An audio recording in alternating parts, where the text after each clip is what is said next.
الرحمن الرحيم والحمد لله والصلاة على رسوله المصطفى وآله الأطهار الأبرار وصحبه الأخيار. قال الله تبارك وتعالى: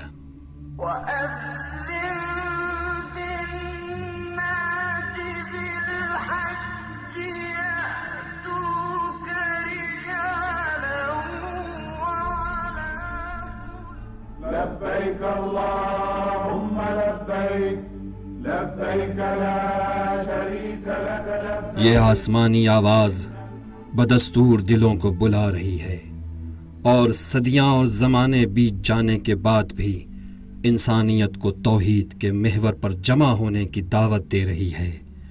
یہ دعوت ابراہیمی تمام انسانوں کے لیے ہے اور اس اعزاز سے سب کو نوازا گیا ہے، اگرچہ ممکن ہے کہ کچھ سماعتیں اسے نہ سنیں اور غفلت و جہالت کی گرد تلے دبے باز دل اس سے محروم رہ جائیں۔ اگرچہ ممکن ہے کہ کچھ لوگ اپنے اندر اس دائمی اور عالمی ضیافت کا حصہ بننے کی صلاحیت پیدا نہ کر پائیں یا کسی بھی وجہ سے یہ توفیق انہیں حاصل نہ ہو۔ آپ اس نعمت سے بہرہ مند ہیں اور ضیافت الہی کی پرامن وادی میں آپ وارد ہو چکے ہیں۔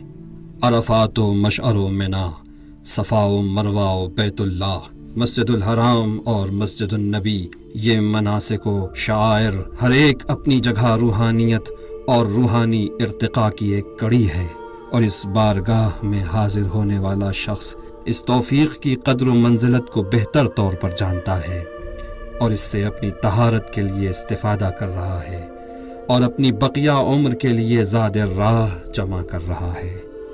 ایک اہم نقطہ جو ہر صاحب فکر و شعور کو دعوت فکر دیتا ہے، وہ تمام انسانوں، تمام نسلوں کے لیے ہر سال ایک خاص جگہ اور ایک خاص وقت پر دائمی جائے ملاقات کا تعین ہے۔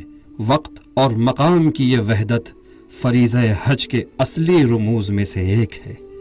بے شک لِیَشْهَدُوا مَنَافِعَ لَهُمْ کا ایک نمایاں مصداق خانہ خدا کے پہلو میں امت اسلامیہ کے افراد کی یہی سالانہ ملاقات ہے۔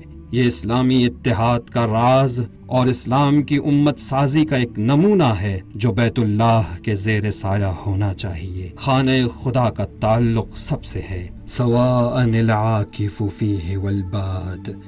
ہمیشہ اور ہر سال اس مقام پر اور ایک خاص وقت پر حج اپنی زبان گویا اور صریحی منطق سے مسلمانوں کو اتحاد کی دعوت دیتا ہے، اور یہ دشمنان اسلام کی خواہش کے بالکل برعکس ہے، جو تمام ادوار میں اور خاص طور پر دور حاضر میں مسلمانوں کو ایک دوسرے کے مد مقابل مہازارہ ہونے کی ترغیب دلاتے رہے تھے اور دلا رہے ہیں۔ آج آپ مستکبر اور جرائم پیشہ امریکہ کا رویہ دیکھیے۔ اسلام اور مسلمانوں کے سلسلے میں اس کی اصلی پالیسی جنگ کی آگ بھڑکانا ہے۔ اس کی خباثت آمیز خواہش اور کوشش مسلمانوں کا ایک دوسرے کے ہاتھوں قتل عام، ظالموں کو مظلوم پر مسلط کر دینا، ظالم محاذ کی پشت پناہی کرنا، اس کے ہاتھوں مظلوم دھڑے کی بے رحمی سے سرکوبی کرنا اور اس ہولناک فتنے کی آگ کو ہمیشہ شعلہ ور رکھنا ہے۔ مسلمان ہوشیار رہیں اور اس شیطانی پالیسی کو ناکام بنائیں۔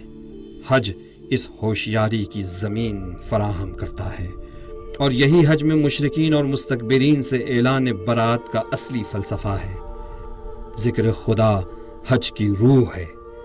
ہم اپنے دلوں کو اس باران رحمت سے زندگی اور نشاط بخشیں اور اس پر اعتماد و توکل کو، جو دراصل قوت و شکوہ و عدل اور خوبصورتی کا سرچشمہ ہے، اپنے دلوں میں گہرائی تک اتاریں۔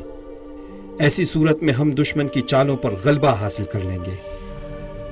حجاج کرام، آپ شام، عراق، فلسطین، افغانستان، یمن، بحرین، لیبیا، پاکستان، کشمیر، میانمار اور دیگر علاقوں کے مظلوموں اور امت اسلامیہ کو اپنی دعاؤں میں فراموش نہ کیجیے، اور اللہ تعالیٰ سے دعا کیجیے کہ وہ امریکہ اور دیگر منحوس سامراجی طاقتوں اور ان کے آلے کاروں کو ناکام فرمائے۔